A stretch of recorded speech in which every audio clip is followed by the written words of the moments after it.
Thank you, everybody, for joining me again.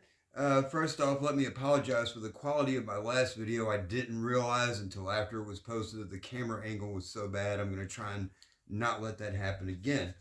But I'm going to just jump right into what I want to talk about today.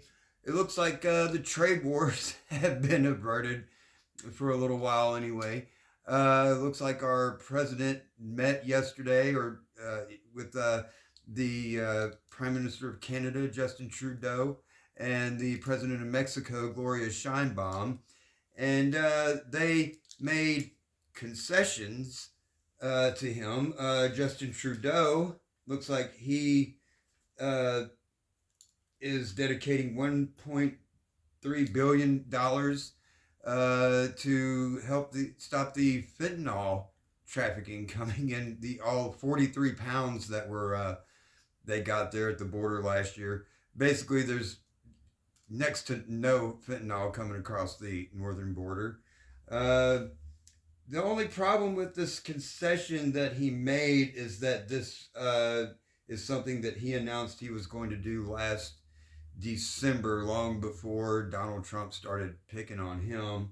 And Gloria Sheinbaum, president of Mexico, is dedicating 10,000 troops to the border to help out there.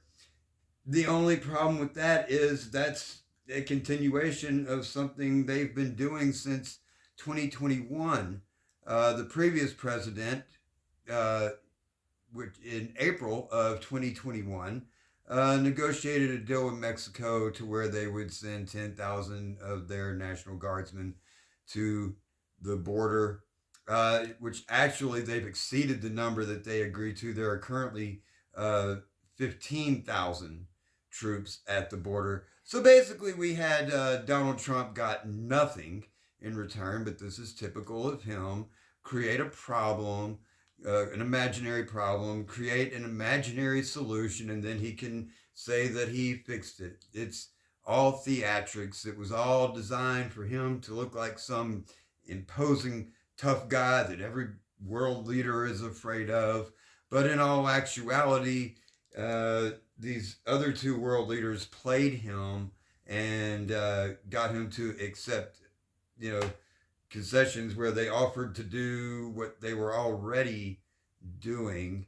And plus, Gloria Sheinbaum got him to agree to start looking into the massive weapons smuggling that takes place, weapons going into Mexico from the United States, which has been a problem for quite some time. But really, these theatrics are really just a continuation of things he does quite often. For instance, this past week he turned on some magical faucet in California uh, to help fight the wildfires there.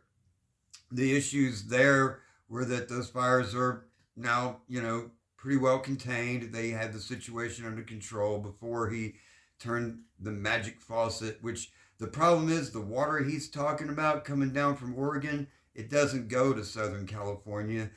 This was water that they had. They release it from the dams when they're have dry spells to help the farmers out there. The farmers didn't want that water released. They didn't ask for it to be released.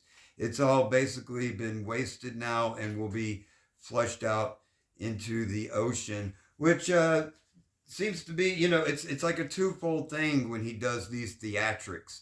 One, it's, I'm so mighty, I'm so strong, I'm so powerful, I fixed everything, and only I alone can fix it. And plus, it makes his political rivals out to be these inept people whose priorities are screwed up and they don't know what they're doing, blah, blah, blah. And on that same note, we have our uh, deportation theater going on. Our director of Homeland Security, Kristi Noem, who some call Cruella de Vil due to her very cruelly, callously shooting her dog in the face a number of years ago, and then decided to write about it in her book, which she got some flack for that. But it seems like every time she tells the story, the dog becomes more of a monster and she becomes more of a hero with each telling of the story. Very, very interesting.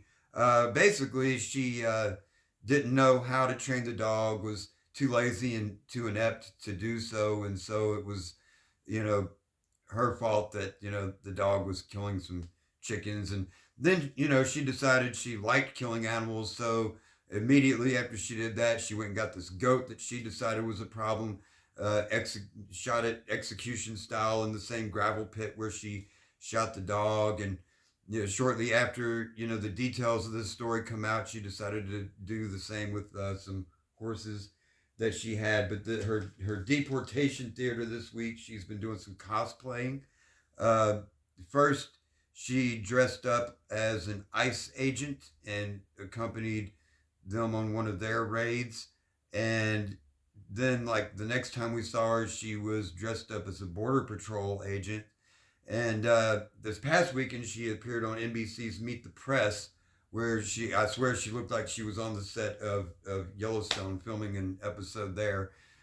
She makes these appearances in full costume with, Hollywood level hair, makeup, nails, even some Botox to boot. So it's more theater, and we had Dr. Phil decided to cash in on the whole thing and film an episode of his TV show or whatever, going along on one of these ice raids. And one of the guys there told him, "Oh yeah, you're Dr. Phil," and he's, "Well, how do you know me?" "Well, I saw you on the Dr. Phil show."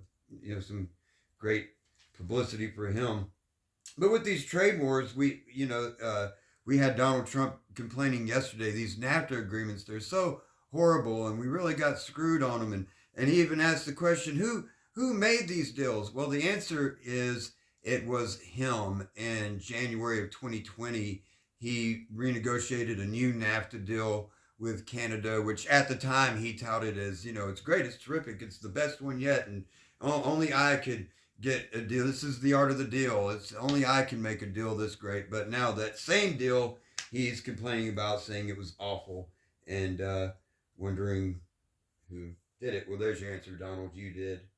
But this is all taking place against the backdrop of Elon Musk seizing control of the Treasury, cutting off the USAID. It's also against the backdrop of FBI agents being fired for their role in investigating the January 6th insurrection. So I'm going to do some more videos on those two subjects later on. But it's the journalist Ben Meiselas with the Midas Touch Network calls it Donald Trump's WMDs, weapons of mass distraction. That's what we've witnessed with these trade wars and deportations. It's all distracting you from something that he doesn't want you talking about. And it also goes to Steve Bannon. If anyone out there doesn't know who Steve Bannon is, consider yourself lucky. It's far too easy to look up.